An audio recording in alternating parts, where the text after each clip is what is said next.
birthday. I am saying I love you.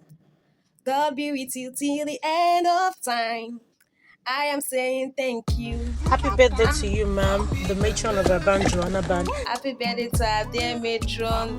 Happy birthday to you, our lovely mother. Happy birthday, ma. Happy birthday to our matron. Happy birthday to you, Yarere, Yadada. Our matron, happy birthday. Happy birthday to you, ma. Happy birthday to our matron. Happy birthday. Happy birthday to our matron. Olori Oyefunke Adeshake. Ẹ̀mí á ṣe púpọ̀. Ẹ máa ṣe ọ̀pọ̀lọpọ̀ ọdún nínú owó, nínú ọlá, nínú àlàáfíà. Iṣẹ́ ọmọ àtúbọ̀ fìjìnà fún iṣẹ́ lágbára Ọlọ́run. I wish you all the good things of life, all the good things the Bible prophesies. Ẹ pẹ́ fún wa níwá yín tì lórúkọ Jésù. Pẹ́ fún wa, àwa náà máa pẹ́ fún yín. Ẹ ṣe 150. Ọlọ́run tó ń lòkùn fún wa kò ní padà lẹ́yìn. Ọjà tẹ fi ń pọ̀ wá kò ní já lórúkọ Jésù. Ẹ kéré kórè lé wọn ní kò kí ránṣẹ́ sílé lórí. I wish you long life and prosperity. All Joanna Band appreciate you. Thank you for always being there for us. May God be with you and continually bless you in Jesus' name. We love you. Ayọ̀ ni o. Olórí oyè Fúnkẹ́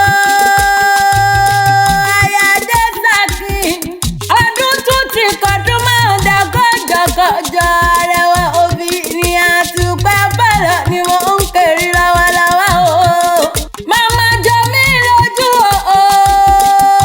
Ìgbádùn ọdún kan ni kó o má fọdún eléyìí ṣàṣe mọ́. Àsọdúnmọ́dún o, àsọsùmọ́sù. Ọdún kan wá ní dé. Ká má ṣe rọ́mọ̀bí lórí àtẹ. Ọdọọdún ní sápẹ́rúwẹ́, ọdọọdún ló mọ̀ wá láṣẹ Olódùmarè ọba. Ìgbádùn ọdún kan ní kórìíjà òtẹ̀lẹ̀ yí pẹ́.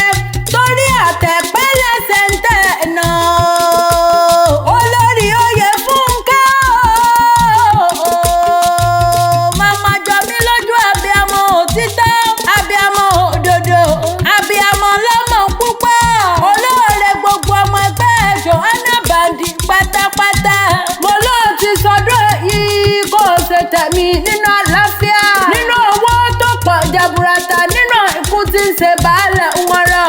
Oyè Fúnkẹ́ sẹ́mọ̀ dá gọ́jọ̀gọ́jọ̀ ẹ̀yìn fújòwò ẹ̀yìn mẹ́nu kún ìbàdí ara o. Àdọ́gbadélẹ̀ mọ́ kù síbi kan. Gbogbo ọmọ ẹgbẹ́ Joanna ti ìjọ City of Grace lọ ní kí n wá pé kó o túbọ̀ pẹ́ láyé.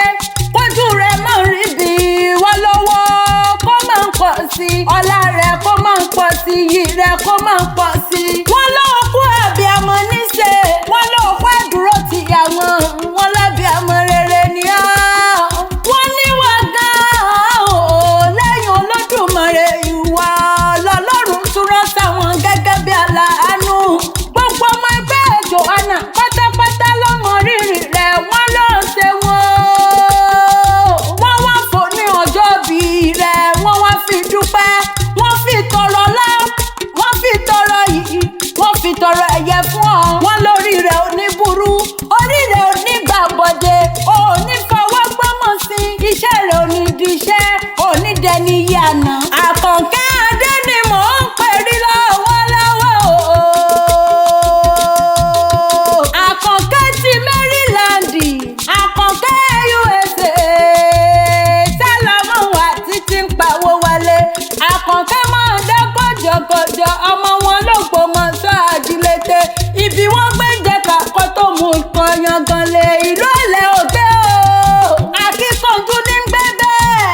Ìwọ lọmọ ògbólógbò iṣu tí ń dìyàn. Ọmọ ògbólógbò èrè tí ń dọ̀lẹ̀. Ọmọ ògbólógbò àgbàdo tí ń dẹ̀kọ̀ yangan nínú ilé àwọn bàbá tó bí ọlọ́mọ.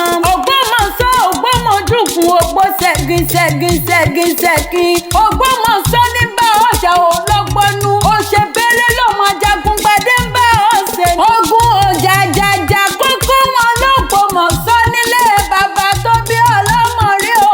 Ó ṣe wọ̀.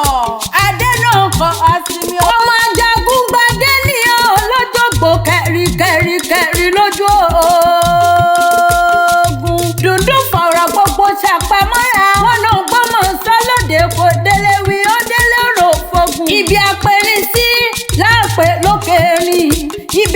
àfọ̀n sí là ń pè nísàlẹ̀ àfọ̀n ibi àfọ̀rẹ́ sí là ń pè nísàlẹ̀ ọ̀rá nínú ilé àwọn bàbá tó bí yín lọ́mọ bàbá yín jagun títí o bàbá yín jagun títí bàbá